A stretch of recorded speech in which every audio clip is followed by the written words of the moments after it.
In this video, we don't get the body to color yet, but we do get the entire underside done and get the entire front suspension mounted. Stay tuned.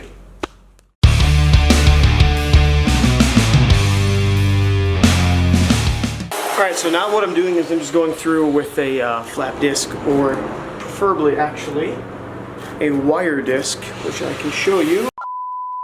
Gets rid of all the undercoating pretty quick, saves me a bunch of time, and that way I can make the bottom look actually decent and presentable, where I don't have old undercoating on it and then me trying to paint over it and then worrying about it flaking off. So, let's try it.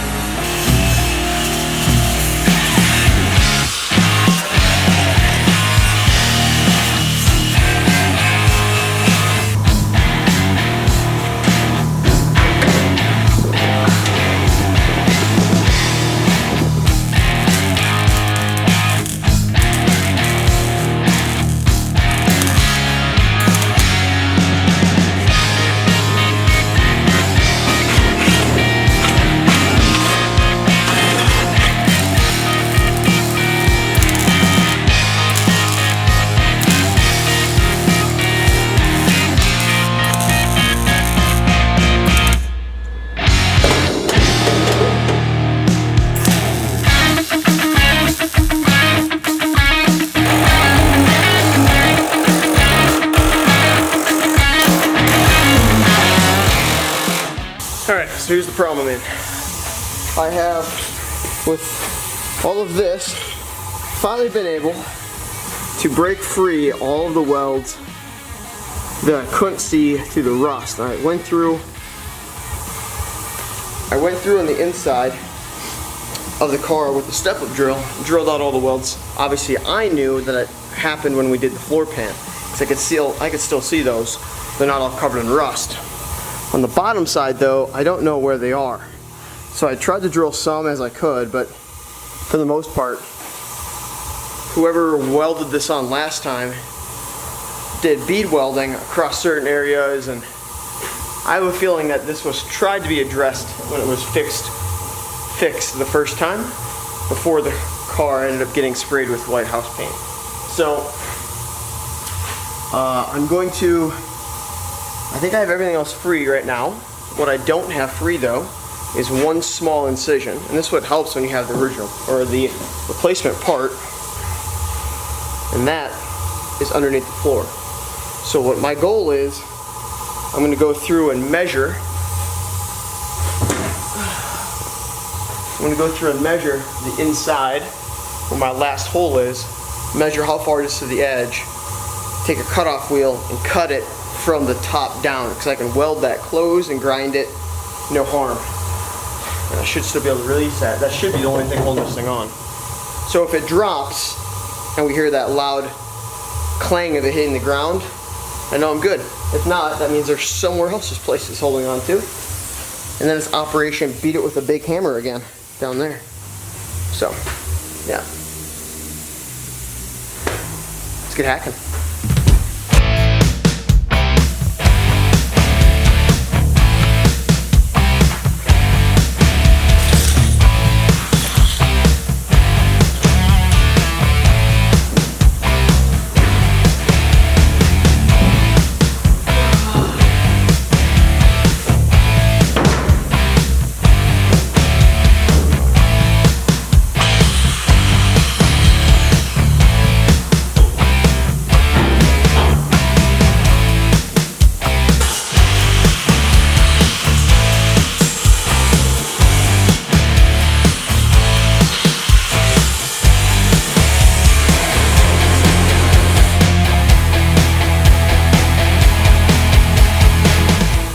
I don't think it's gonna fall, but I'm gonna keep trying.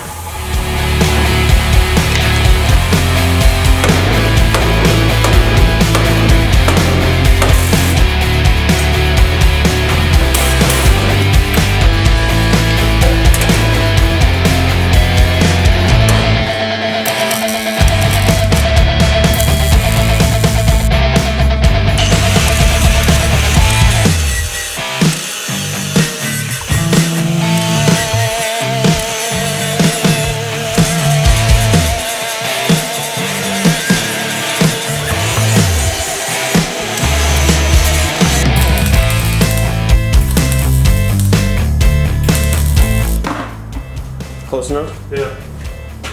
That's what I'm saying. Like, that's what I'm saying. Like, it's within the 16th of an inch. We know that. Yeah. But You do anything on the back side. So nope. That's the only way we can do it. Now, could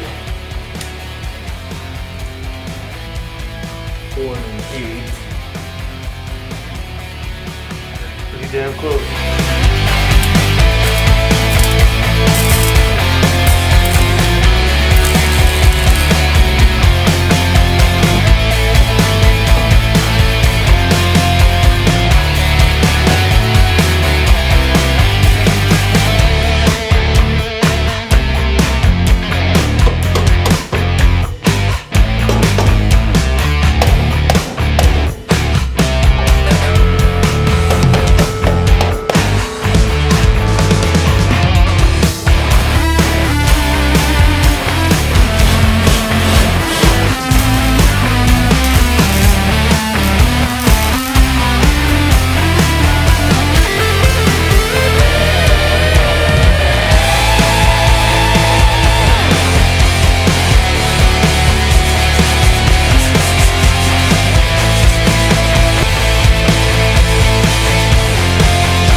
Small cup with a small cup makes it a lot easier.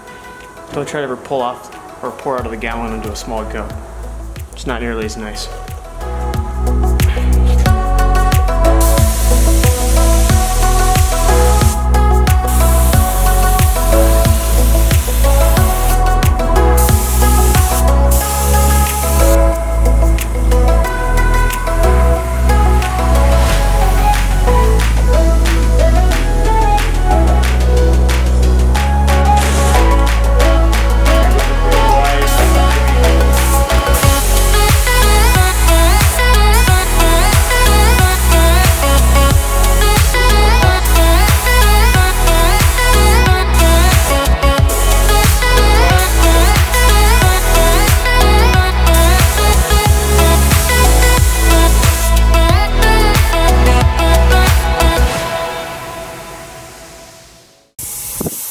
So there's a pro and a con of me spraying gray.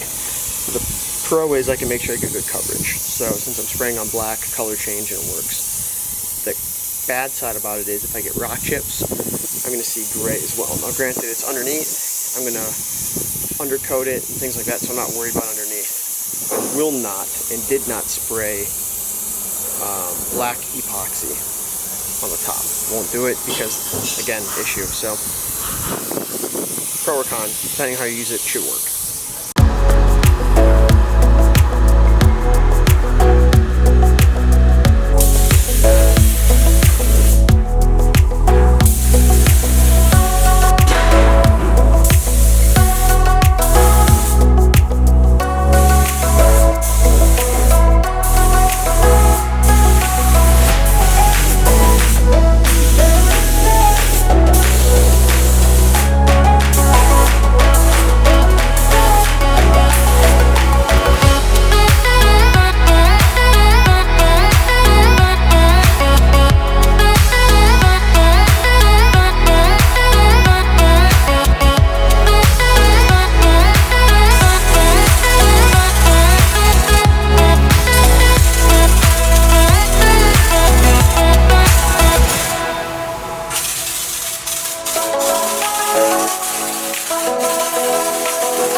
So this is without any undercoating. It's kind of dusty, but gives you an idea. This is with undercoating. So first impressions, it laid on pretty well. It's kind of hard to tell since I'm spraying on black how thick I'm putting it on, but I think it's going to work out pretty well. You can see a little bit of discoloration, how it works here, where it kind of ended it on this line. It smells terrible though.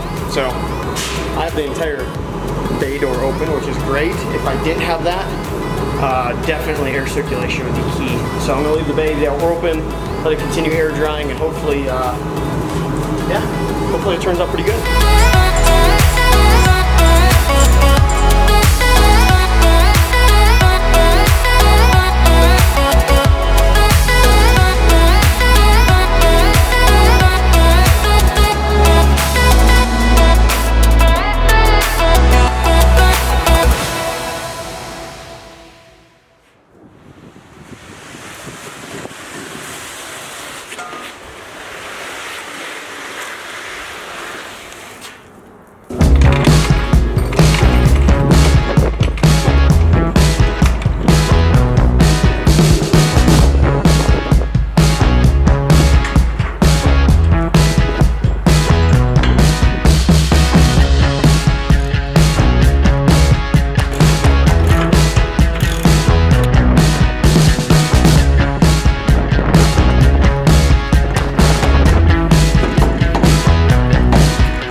So on this build, what I did is I did go to larger torsion bars. So I ended up changing out the stock diameter, which I want to say is 0.92 inches. And I ended up kicking it all the way up to a 1.03. Give me just a little bit more stiffness, help prevent any kind of shifting that's going to occur in the front with the power plant that I plan on putting in here. Alright guys, so I was not able to get the charger completely under color and as I wanted at the end of the last video. If I remember right, I said something about it. Just keep working on the build. Hopefully within the next couple weeks, I'm guessing probably about 3 weeks from now, we should be able to at least get some body color on it. That's good. Yeah, about that. So anyway, I fell behind schedule, my bad, but stick around. I think you're gonna have some really great things that are coming to this, especially I've already bought the motor that I need, which is gonna go into there. I'm waiting for delivery on that. And also I bought the rear end I'm gonna go with. Also have the paint color I went with. So I have paint on hand for that. So you're probably gonna see it get sprayed by the end of the next video. And depending on how soon that comes and everything else comes, you might see me drop the power plant and the rear end in as well. So other than that, if you guys like what I'm doing, comment below, subscribe. If you don't, tell me why below, subscribe anyway. That way, yeah, channel grows. But other than that, keep building, guys.